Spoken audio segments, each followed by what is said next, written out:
अन्यथा सर्व मंत्र्यांच्या घरासमोर शंखध्वनी. डॉक्टर सुधाकर वायदंडे. इस्लामपुरात दलित महासंघाचा आक्रोश मोर्चा.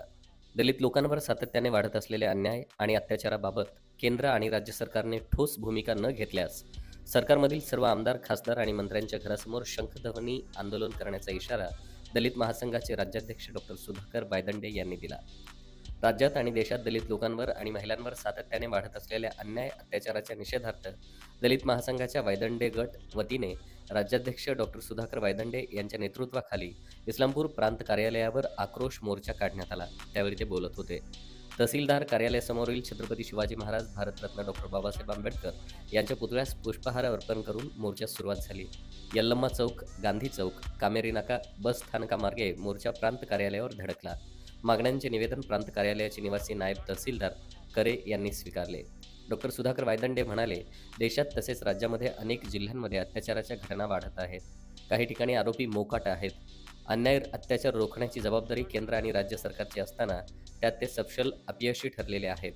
परिणामी गुन्हेगारी प्रवृत्तीच्या लोकांमध्ये कायद्याचा धाक राहिला आहे का, हा प्रश्न आहे. सरकारमधील काही खासदार, आमदार, मंत्री उघडपणे जातीय तेढ निर्माण करणारी वक्तव्य करत आहेत. त्यांच्यावर कोणतीही कारवाई होत नाही. चुकीच्या पद्धतीने अल्पसंख्याक समाजाला धमक्या देणाऱ्या लोकांना पाठीशी घालून लोकशाही पायदळी तुडवण्याचे काम सत्ताधारी करत आहेत. त्यामुळे दलित, अल्पसंख्याक लोकांमध्ये आणि महिलांमध्ये असुरक्षिततेची भावना निर्माण झाली आहे. तर या सर्व अत्याचाराच्या घटनांबाबत सरकारने केवळ बघ्याची भूमिका न घेता ठोस भूमिका घ्यावी.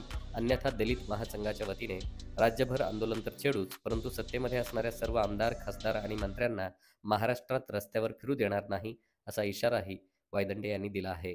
मोर्चामध्ये राज्य उपाध्यक्ष पोपटराव लोंढे, पश्चिम महाराष्ट्र नेते सदानंद चांदणे, पश्चिम महाराष्ट्र कार्याध्यक्ष शशिकांत नांगरे, विजय तांदळे, नागनाथ घाडगे, योगेश वारे सर, सौ माधुरी मोरे, सुनंदा भालेराव, गोरख लोंढे, सागर लोंढे, प्रभाकर तांबिरे, दादासाहेब गायकवाड, गुलाब सय्यद, शिवाज चव्हाण, सुरेश चव्हाण, पेत्रस गायकवाड, अजय वायदंडे, सुजित वारे, नारायण वायदंडे, प्रदीप लांडगे, जगदीश वारे, राजू चव्हाण, राजेश वायदंडे यांच्यासह मोठ्या संख्येने महिला तसेच शेकडो कार्यकर्ते सहभागी झाले होते.